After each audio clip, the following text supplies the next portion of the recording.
Commander Verk stared at the tactical display, the red dots representing Zephyrian warships blinking ominously against the starfield. 3 months since humanity's first contact, and it had gone exactly as poorly as the xenobiologists had predicted. The alien confederation viewed humans as primitive, emotional creatures unfit for galactic society.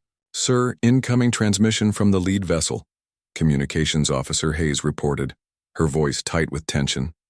On screen, the holographic image materialized, a towering, crystalline being with multiple optical sensors and no discernible emotion in its angular features. Admiral Zexthul of the Zephyrian High Command had made its position clear in previous encounters. Humanity would submit to behavioral conditioning or face extinction.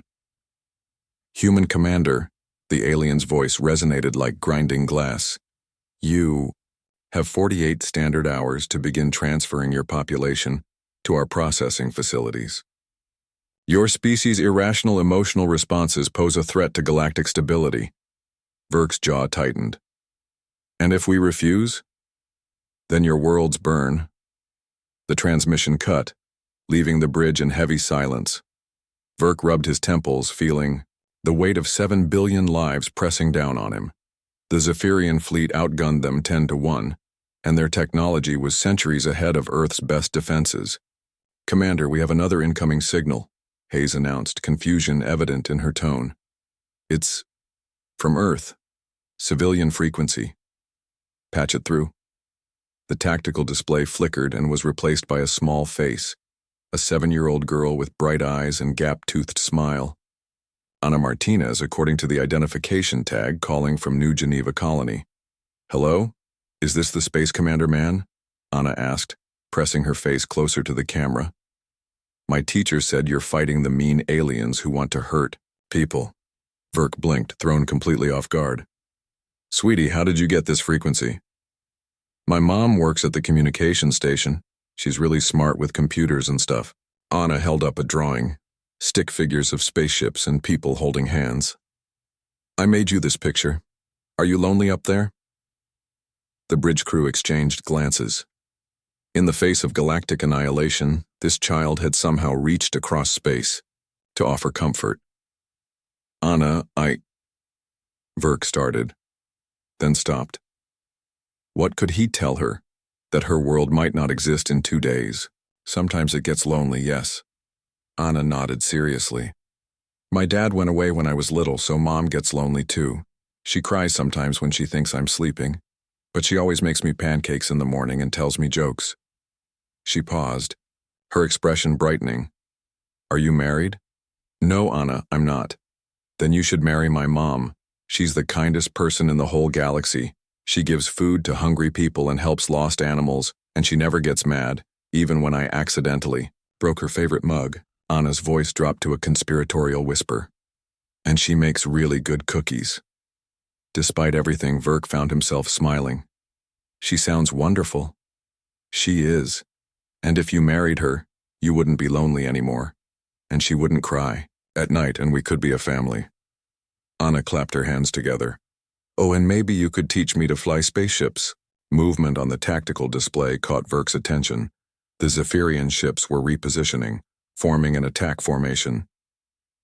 Time was running out. "Ana, sweetie, I need to go now." "Wait." Ana held up her drawing again. "This is for you. It's us being happy together. Mom says that even when bad things happen, if you remember the good things and the people who love you, you can be brave enough to fix anything." The words hit Verk like a lightning bolt. He stared at the child's innocent face, at her unwavering faith in the power of human connection and kindness. Here was everything the Zephyrians couldn't understand. The irrational hope, the emotional bonds, the refusal to surrender in the face of impossible odds. "Ana," he said quietly, "what's your mom's name?" "Elena Martinez. She's down in the communication center right now, probably worried sick about both of us." Ana giggled. "Should I tell her you want to marry her?" "Tell her..." Verk paused, an idea forming.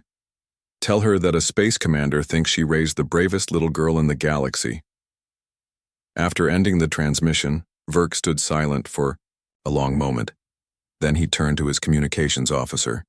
Hayes, open a channel to the Zephyrian fleet, all frequencies, maximum broadcast power. Sir, and patch in every human colony, every ship, every outpost. I want the entire galaxy to hear this. When the connections were established, Verk cleared his throat. Admiral Zexthul, you say humans are too emotional, too irrational for galactic society. You see our bonds of love and loyalty as weaknesses. The Zephyrian's image appeared on screen. Correct. Your species is chaotic and unpredictable. Maybe, but I just spoke to a 7-year-old girl who, in the face of extinction, reached out to offer comfort to a stranger, who believes so strongly in kindness that she wanted to share her mother's love with someone she's never met. Verk's voice grew stronger. You call that weakness? I call it humanity's greatest strength. Across the galaxy, on every human world and ship, people listened, and they began to respond, not with panic or despair, but with messages of hope. Children sending drawings to soldiers, families opening their homes to refugees, scientists sharing, discoveries freely, artists creating beauty in the darkness. The Zephyrian Admiral's optical sensors flickered in what might have been confusion. This accomplishes nothing. Your fleet is still outnumbered. You're right, Verk admitted, but you're missing the point. You wanted to know what makes humanity dangerous? It's not our weapons or our technology.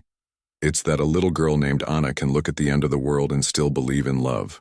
It's that her mother Elena taught her that kindness is the strongest force in the universe. It's that even facing extinction, we choose hope.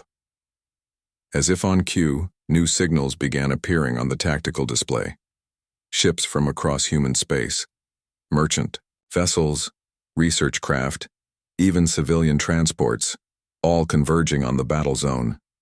Volunteers from every colony, armed with nothing but determination and the unshakable belief that some things were worth fighting for. The Zephyrian fleet hesitated. You see, Admiral, Verk continued, you tried to isolate us, to make us afraid. But Anna reminded me of something important. We're never alone as long as we remember the people who love us. And humanity has a lot of love to give. In the end, it wasn't superior firepower that saved humanity. It was the realization that a species capable of producing children like Anna, who could offer their mother's hand in marriage to a stranger simply to ease his loneliness, might be exactly what the cold, logical galaxy needed. The Zephyrians withdrew, but not in defeat, in curiosity. And 6 months later, when the first cultural exchange began, Admiral Zexthul specifically requested to meet the small human who had changed the course of galactic history with her simple faith and kindness. Anna naturally asked if the giant crystal alien wanted to marry her mom too.